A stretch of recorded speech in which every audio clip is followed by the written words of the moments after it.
രാജാ സാബ്. എന്ത് രാജാ സാബ്? എവിടുത്തെ രാജാ സാബ്? എൻ്റെ പൊന്നോ, ബാഹുബലി പോലത്തെ ഒരു ചരിത്ര പുരുഷനെ പോലെയുള്ള ഒരു റോള് ചെയ്ത ആളാണ് പ്രഭാസ്. ആ സിനിമ പുള്ളി തിരഞ്ഞെടുത്തതിൽ അദ്ദേഹത്തിന് എന്നും അഭിമാനിക്കാൻ കഴിയും. കാരണം എന്താണെന്ന് വെച്ചാൽ ആ ഒരു ബാഹുബലി എന്ന വേഷം ജനങ്ങളുടെ മനസ്സിൽ ശരിക്കൊരു ചരിത്ര പുരുഷനെ പോലെ തന്നെ എപ്പോഴും നിലനിൽക്കുന്നുണ്ട്. അതുപോലെ പാർട്ട് 1ഉം പാർട്ട് 2ഉം രാജമൗലി ചെയ്ത് നമ്മുടെ മനസ്സിൽ അങ്ങനെ പതിച്ചിരിക്കുകയാണ്. ആ ഒരു പതിപ്പ് രാജമൗലി ചെയ്യുന്ന സമയത്ത് പ്രഭാസിനെ തന്നെ തിരഞ്ഞെടുത്തത് ശരിക്കും പറഞ്ഞാൽ പ്രഭാസിന് അതൊരു അദ്ദേഹത്തിൻ്റെ ജീവിതത്തിലെ തന്നെ ഒരു മുതൽക്കൂട്ടാണ്. അങ്ങേരത് ശരിക്ക് അഭിനയിച്ച് ഫലിപ്പിക്കുകയും ചെയ്തിട്ടുണ്ട്. അതുകൊണ്ട് തന്നെ അത്രയ്ക്ക് നല്ലൊരു റോള് ചെയ്യാൻ പറ്റിയ ആള് പ്രഭാസ് തന്നെയാണെന്ന് നമുക്ക് എപ്പോഴും തോന്നിപ്പോവും. പക്ഷേ ഈ രാജാ സാബ് എന്ന ഈ ഒരു സിനിമയുടെ കഥ പ്രഭാസിൻ്റെ കയ്യിൽ കിട്ടിയപ്പോൾ പുള്ളി എങ്ങനെയാണ് ഇത് തിരഞ്ഞെടുത്തതെന്ന് എനിക്ക് മനസ്സിലാവുന്നില്ല. അതായത് അക്സെപ്റ്റ് ചെയ്തതെന്ന് മനസ്സിലാകുന്നില്ല. ഇമാതിരി ഒരു കോമാളി വേഷം പുള്ളിക്ക് വായിച്ചു നോക്കിയപ്പോൾ മനസ്സിലായില്ലേ ആവോ. കഥ ഈ സിനിമയുടെ കഥ എഴുതി ഡയറക്റ്റ് ചെയ്തിരിക്കുന്നത് മാരുതി ദസരിയാണ്.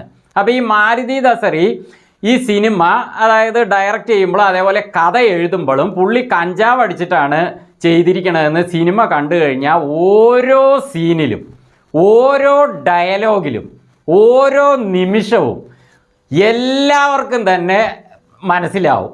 ആ രീതിയിലാണ് പുള്ളി ഞാൻ വിചാരിക്കുന്നത് പുള്ളി കഞ്ചാവ് അടിച്ചിട്ട് തന്നെയാണ് ഈ കഥ എഴുതി ഡയറക്റ്റ് ചെയ്തതെന്നാണ്. അങ്ങനെ വെറുപ്പിക്കലാണ്.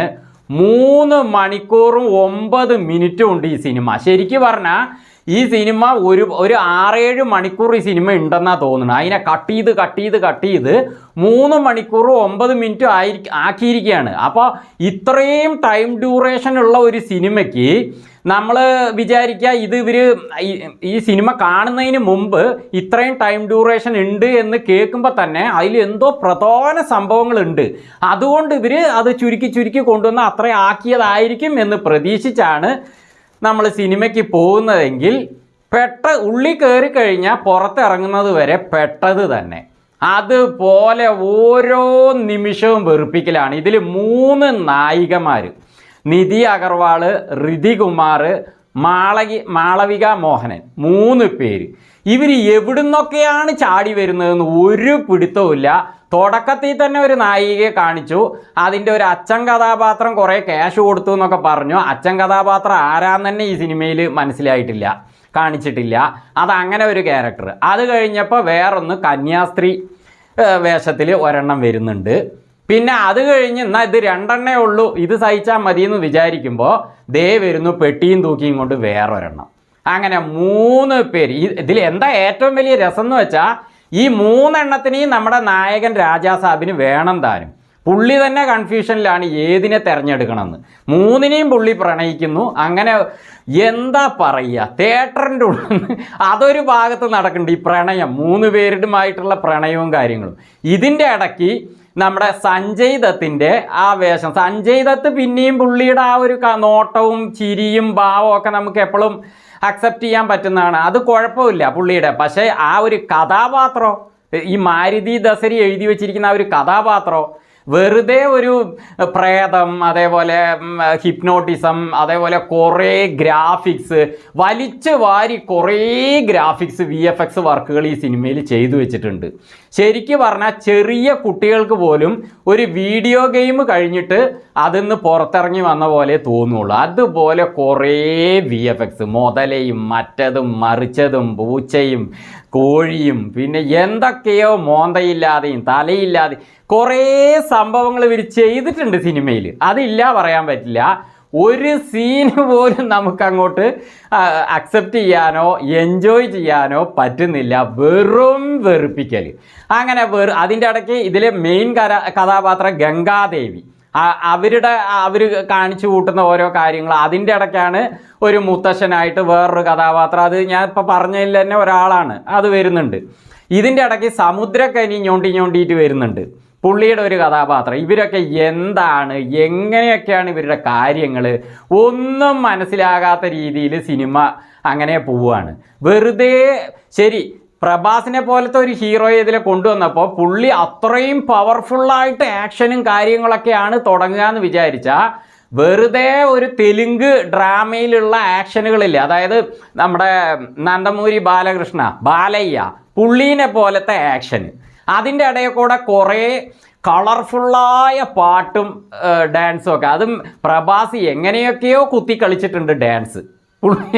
പുള്ളി കളിക്കുമ്പോൾ തന്നെ പുള്ളി കഷ്ടപ്പെട്ട് ചെയ്തതാണെന്ന് കാണുമ്പോൾ തന്നെ മനസ്സിലാവുന്നുണ്ട്. അങ്ങനെ നമ്മളെന്തോ ഓരോ ഘട്ടം കഴിയുമ്പോഴും സോങ് ചോദിച്ച പോലെ പെട്ടെന്ന് സോങ്ങിലേക്ക് പോകാം എന്ന് പറഞ്ഞിട്ട് അതാ സോങ്. ശരിക്കും തെലുങ്കിൻ്റെ ആ ഒരു അവർക്കത് ഓക്കെ ആയിരിക്കാം, നമുക്കത് ഓക്കെ ആവുമോ? അല്ലെങ്കിൽ മറ്റ് ഭാഷകളിൽ ഈ സിനിമ ഇറക്കുമ്പോൾ അത് ഓക്കെ ആവുമോ? വെറുതെ പാട്ട്, പിന്നെ അത് കഴിയുമ്പോഴേക്കും കുറച്ച് പ്രേതം, കുറച്ച് ഹീറോയിൻസ് വരുന്നു. ഇതിൻ്റെ ഇടയ്ക്ക് കുറച്ച് ചിരിക്കാനുള്ള ഭാഗങ്ങൾ കുറച്ചുണ്ട്.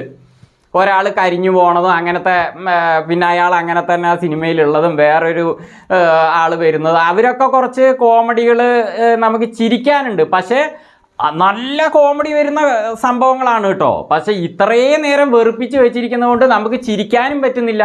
അതായത് കയച്ചിട്ട് വിഴുങ്ങാനും പറ്റുന്നില്ല, മതിരിച്ചിട്ട് തുപ്പാനും പറ്റുന്നില്ല എന്നുള്ള അവസ്ഥയിൽ നമ്മൾ ഇരിക്കുമ്പോൾ കുറേ കോമഡി വരുമ്പോൾ നമുക്ക് ചിരി വരുമോ? നമ്മൾ ദേഷ്യത്തിലിരിക്കുമ്പോൾ ചിരി വരുമോ?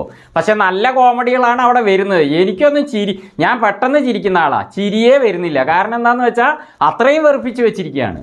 അതേപോലെ നമ്മുടെ പ്രഭാസിൻ്റെ ആ കഥാപാത്രം തന്നെ രാജാ സാബ്, ഞാൻ വിചാരിച്ചു പുള്ളി ഇങ്ങനെയൊക്കെ ആണെങ്കിൽ ബാഹുബലി മോഡലിൽ ഭയങ്കര പവർഫുള്ളായിട്ടായിരിക്കുന്നു. പുള്ളി വല്ല പേടിച്ച് മുക്കിലിരിക്കുന്ന പോലത്തെ ഒരു റോളായിട്ടാണ് സിനിമയിൽ അങ്ങനെ പോകുന്നത്. അതേപോലെ ആക്ഷൻ രംഗങ്ങളും തന്നെ എന്തോ തൊടുമ്പോഴേക്കും പറന്നു പോവുക, തെറിക്കുക, എന്തൊക്കെയോ കാണിച്ച് തെലുങ്ക് ഡ്രാമ അത്ര തന്നെ. സിനിമ എൻ്റെ അഭിപ്രായത്തിൽ 5 പൈസക്കില്ല. വെറുത്തിട്ട് വന്നു. 3 മണിക്കൂർ 9 മിനിറ്റും അതിൻ്റെ ഉള്ളിൽ ഇരിക്കേണ്ടി വന്നല്ലോ എന്ന് ഓർത്തിട്ട് വെറുത്തിട്ടാണ് ഞാൻ പുറത്തേക്ക് വന്നത്. പക്ഷേ അങ്ങനെ പുറത്തേക്ക് വരുന്നതിന് മുമ്പുണ്ടായ ഒരു സംഭവം കൂടി പറയാം. ശരി, കഴിഞ്ഞു തൊലഞ്ഞു എന്ന് പറഞ്ഞിട്ട് പുറത്തിറങ്ങാൻ നിന്നാൽ പെട്ടെന്നുണ്ട് അതാ വേറൊരു സംഭവം 2ാം ഭാഗം ഉണ്ട് എന്ന് കാണിക്കുന്നു. ഇത് തന്നെ വെറുത്ത് അങ്ങനെ കുട്ടിച്ചോറായിട്ടാണ് എല്ലാവരും പുറത്ത് വന്നിരിക്കുന്നത്. അതിൻ്റെ ഇടയ്ക്ക് ഇനി 2ാം ഭാഗം കൂടി വെറുപ്പിക്കാൻ എടുക്കേണ്ടി വരില്ല. കാരണം ഇത് തന്നെ എല്ലാവർക്കും വയറ് നിറച്ചിട്ടുണ്ട്. അതിൻ്റെ ഈ വരുന്ന ദിവസങ്ങളിലൊക്കെ പ്രതികരണം ഉണ്ടാവുമല്ലോ. എന്തായാലും നമ്മുടെ മാരുതി ദസറി കഞ്ചാവ് അടിച്ചിട്ടാണെങ്കിലും അല്ലെങ്കിലും പുള്ളി ഈ കഥ ഇനി 2ാം ഭാഗം എഴുതിയാലും എനിക്ക് തോന്നുന്നില്ല അത്രയധികം ഈ സിനിമയിൽ വെറുപ്പിച്ചിട്ടുണ്ട്.